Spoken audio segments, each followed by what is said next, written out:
Mata ni. Mana ni?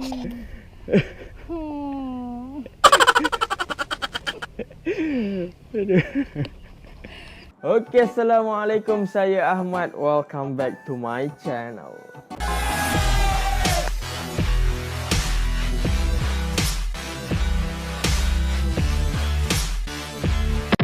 Okey, terima kasih diucapkan kepada anda yang masih setia bersama dengan saya. InsyaAllah hari ini saya nak sambung kisah daripada buku Ustazah Basikal. Buku yang mengisahkan tentang pengembaraan saya dan isteri mengembara ke 14 buah negara. Bermula daripada Malaysia, Thailand, Myanmar, India, Nepal, Pakistan, China, Kyrgyzstan, Kazakhstan, Uzbekistan, Afghanistan, Iran, UAE dan Arab Saudi. Sebanyak 14 buah negara yang memakan masa selama 1 tahun 3 bulan. Dan kami bermula dengan RM1,900 sahaja.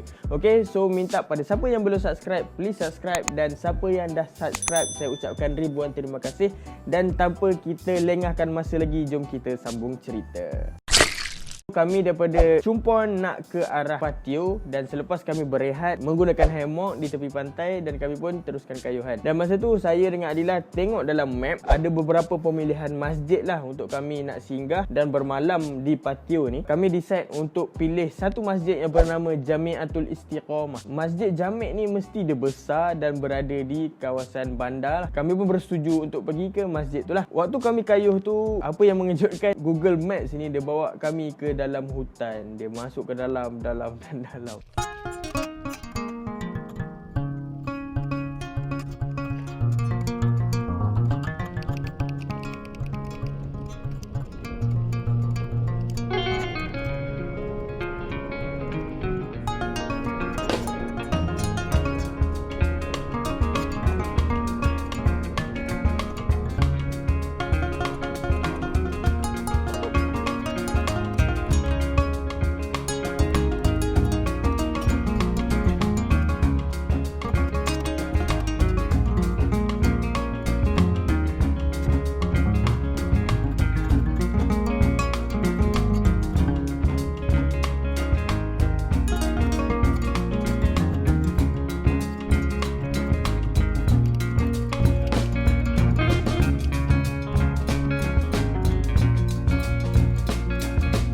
Dan alhamdulillah jumpa masjid tu setelah 2 jam kayuh. Masjid tu memang terletak dekat satu perkampungan yang betul-betul dekat kawasan pedalaman. Dan masa tu tak ada orang dan kami nak minta izin untuk berehat kat masjid tu. Tapi apa yang ada kat masjid tu, ada beberapa beg kat dalam masjid tu. Waktu tu kami sampai sebelum asar, dan bila dah nak masuk waktu asar, ada beberapa orang lelaki yang datang ke masjid tu lah. Seperti yang kami jangkakan, mereka ni adalah tabligh yang duduk dekat masjid tu. Waktu tu dah masuk waktu azan asar dan kami pun solat bersama-sama lah. Dan selepas solat, saya minta izin dengan mereka ni, boleh tak kalau kami menginap 1 hari dekat masjid ni. Dan mereka sangat berat hati untuk nak beri sebab mereka ni semua lelaki dan saya pula bawa isteri. Seorang daripada mereka memperkenalkan diri sebagai Tuan Yusof. Masa tu Tuan Yusof dia beri cadangan untuk bawa Adilah tidur dekat rumah dia lah. Masa tu ada geng-geng masturat dekat rumah Tuan Yusof ni. Masturat ni maksudnya adalah geng-geng wanita, geng-geng isteri kepada tabligh ni dipanggil masturat. Saya pun bersetuju untuk benarkan Adilah tidur dekat rumah Tuan Yusof ni lah, dan saya pula tidur dekat masjid ni bersama dengan mereka. Dan masa tu saya cakap Adilah untuk tinggalkan basikal dekat masjid dan bawa barang yang perlu saja pergi ke rumah Tuan Yusof ni. Adilah pun kemas barang-barang dia, dan masa tu Tuan Yusof bawa 4x4 dia pergi ke rumah masturat ni, dan saya pun ikut sekali lah. Dan bila sampai ke sana, bila saya dah nampak tempat tu selamat dan saya yakin untuk Adilah tidur kat situ, saya pun ikut balik Tuan Yusof balik ke masjid. Lepas tu saya tak banyak sembang lah, tak banyak bercakap dengan diorang ni, sebab satu adalah sebab keterbatasan bahasa, yang kedua adalah sebab saya introvert, saya tak banyak cakap. Waktu tu mereka solat jemaah, saya pun solat sekali. So mereka buat taklim, saya pun join sekali walaupun tak faham bahasa dia kan. Bila mereka makan, mereka ajak saya sekali. Alhamdulillah. So adalah rezeki walaupun Adilah tak masak. Memang masa tu Allah nak bagi rezeki makan bersama dengan mereka. Pada waktu malam bila mereka tidur, saya pun join tidur dekat kawasan tempat solat tu.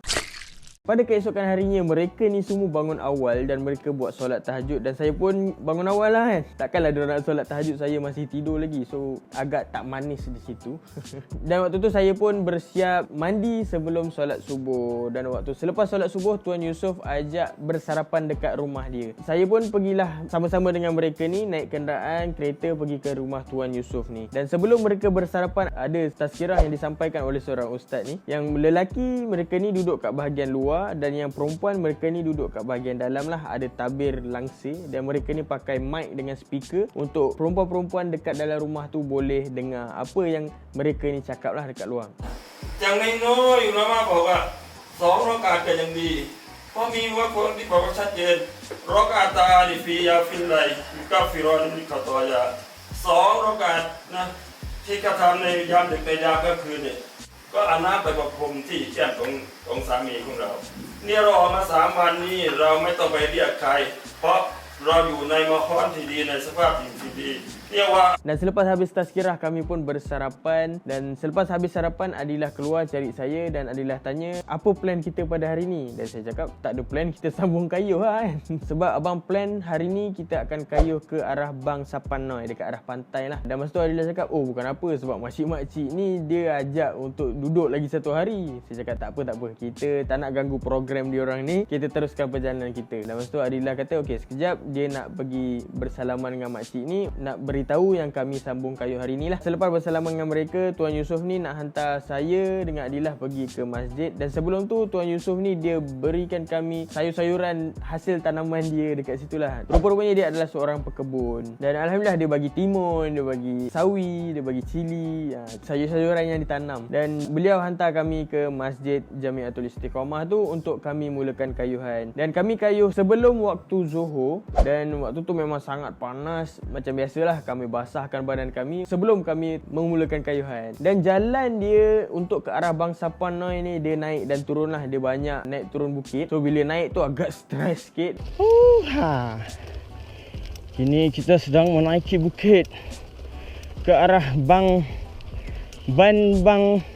Cuap. Oh, kita nama. Agak hebat bukitnya. Dan bila turun tu agak happy sikit. Saya pun menyanyi apa yang saya rasa saya nak menyanyi pada waktu tu, dan nyanyi kuat-kuat. Sekurang-kurangnya dapatlah menghiburkan hati ni yang kadang-kadang stres panjat bukit. Ya Allah, sesungguhnya waktu duha itu duhamu, kecantikan yang kecantikanmu, keindahan yang keindahanmu, kekuatan yang kekuatanmu, kekuasaan yang kekuasaanmu, pelindungan yang pelindunganmu. Ya Allah, jika rezeki masih di langit, turunkanlah. Jika di bumi, keluarkanlah. Jika sukar, permudahkanlah. Jika haram, sucikanlah. Jika jauh, dekatkanlah. Berkat waktu duha, kecantikanmu, keindahanmu, kekuatanmu, kekuasaanmu, limpahkan kepadaku segala yang engkau telah limpahkan kepada hamba-hambamu yang soleh. Dan waktu tengah kayuh tu, tiba-tiba saya nampak Adilah dia U-turn basikal dia dan pergi ke arah satu pokok. Saya pun macam terkejut lah, kenapa pula tiba-tiba Adilah ni pergi kat pokok tu. Rupa-rupanya dekat pokok tu dia ada satu dahan yang rendang dan ada satu gugusan petai yang betul-betul rendang lah. Ada orang teringin nak makan petai, dia ajak makan petai. Ingat beli. Ini petik nama dia. Ya. Ha?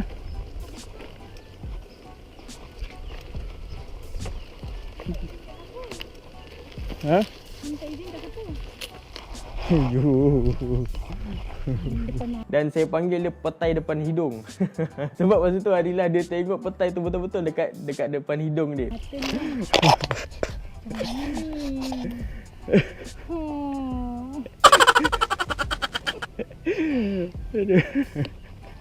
Dan masa tu Adilah cakap, "Bang, boleh ke nak ambil petai ni?" Boleh tak bang? Ha? Boleh tak bang? Dia tengok gambar tu. Saya kata, mana boleh ambil petai ni? Ni mesti ada tuan dia ni. Cuba teka. Ni saya pegang ke dia tergantung? Jangan pegang. Dan masa tu Adilah dia tengok sekeliling, dia kata mana ada rumah, yang ni hidup liar ni. Dan masa tu saya rasa tak sedap hati lah. Saya cakap tak apa yang, kalau ada orang jual petai kat tepi jalan, abang beli, tak payahlah ambil, kita tak tahu siapa tuan dia kan. Dan masa tu Adilah pun pasrah. Aduh. Dan kami pun teruskanlah kayuhan. Dalam masa 5 minit, Adilah dia minta berhenti sebab dia nampak ada pokok petai berdekatan dengan rumah. So dia nak minta izin tuan rumah tu untuk ambil petai. Masa tu saya ingatkan dia dah lupakan kisah petai ni. Rupa-rupanya dia masih lagi menanam niat untuk nakkan petai tu. Orang Islam ni bukan lah. Masa tu saya pun mengiling kepala lah. Saya cakap orang extrovert ni memang macam ni kan. Sanggup dia nak ketuk pintu rumah orang yang dia tak kenal untuk dia nak minta petai. Kalau saya ni yang jenis introvert ni, saya tak kisahlah, janji tak kacau orang lain kan. Dan dia ajak saya untuk pergi ketuk rumah dan beri salam. Dan saya pun tak tahu rumah tu dia orang Islam ke tak. Saya tak tahu nak beri salam ke ataupun nak ketuk terus. Islam Dan masa tu ada nampak frame tulisan Allah Muhammad. Kami rasa dia orang Islam. Itu Allah Muhammad Dan kami pun beri salam. Tak tahulah ada tuan ke tak ada sebab tak menyaut. Saya cakap, yelah tak apalah, kita sambunglah kayu ni, tak ada orang ni. Dah lama dah kita panggil. Kalau dah lepas 3 kali salam tak ada orang nyaut, kita balik. Kita teruskan kayuhan. Islam Ya, ada kucing.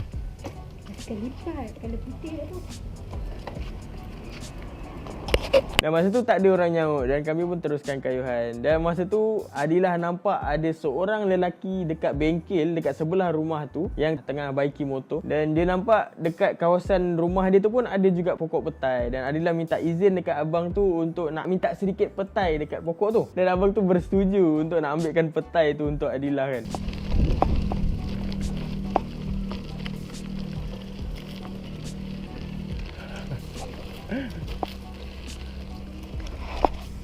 Boleh kau? Abang tu dia cuba untuk nak kaitkan pokok petai tu dengan sebatang kayu.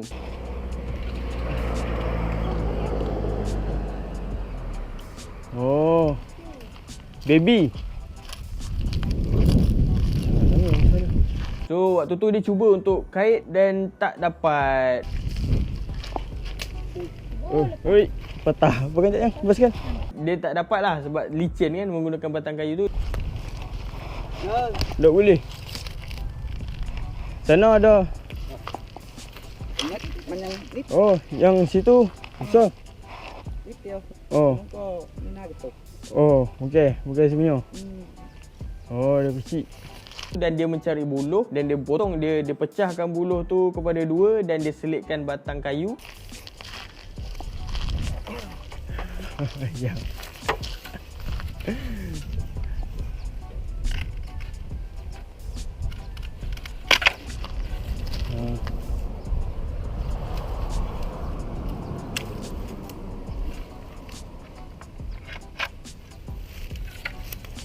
Tak kreatif lah orang. Dan dia kaitkan petai tu.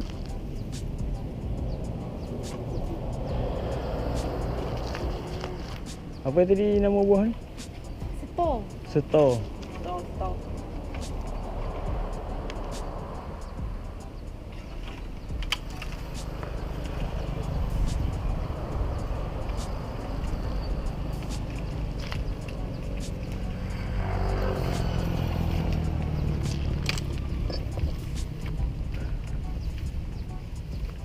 Dan alhamdulillah dapatlah satu gugusan petai untuk Adilah. Oh.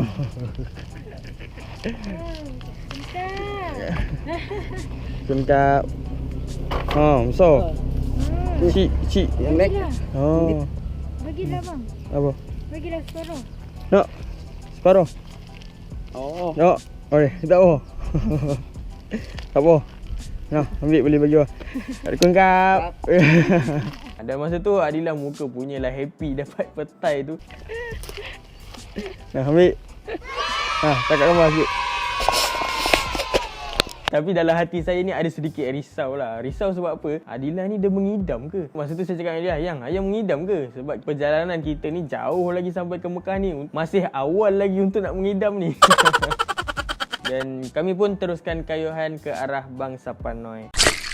InsyaAllah saya akan sambung kisah kami sampai ke Bang Sapanoi ni pada episod yang akan datang. Bagi siapa yang belum subscribe lagi, boleh subscribe dan minta anda sharekan video ini sebanyak mungkin. Dan jika anda suka video ini, please like dan komen dekat bawah untuk saya menambah baikkan video ini insyaAllah. Sehingga kita berjumpa lagi di episod yang akan datang. Saya Ahmad. Assalamualaikum warahmatullahi wabarakatuh.